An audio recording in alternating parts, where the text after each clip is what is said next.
Dungeons & Dragons Honor Among Thieves was released in 2023, and it's the next film I'm crossing off of my 2026 movie challenge list. A ragtag group of misfits band together in order to retrieve an ancient artifact.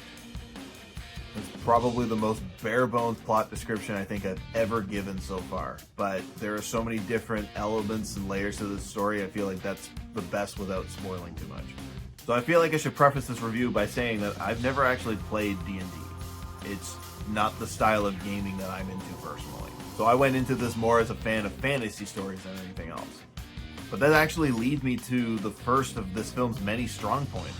Despite being based off of a pre-existing IP and having nods and references to the original source material, this film is easily accessible to anybody that enjoys the genre.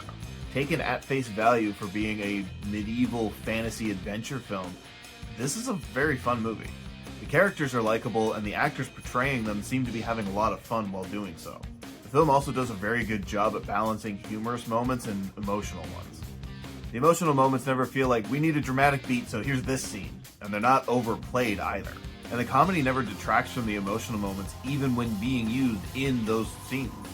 I also really like how the practical effects and digital effects were blended together, but I'm more impressed by the fact that there were practical effects to begin with. I think this film's biggest weakness is its villains.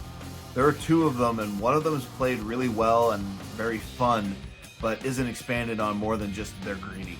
The other one's definitely a more threatening villain and wants to create this evil army, but really it just feels like they're evil for the sake of being evil. However, there is a lot of storytelling here, so if anything was to be underwritten, I would prefer it to be the villains. Now that I've shared my thoughts, what are yours? Keep the conversation going in the comments. And if you're as addicted to film as I am, don't forget to follow for more. Thanks for watching.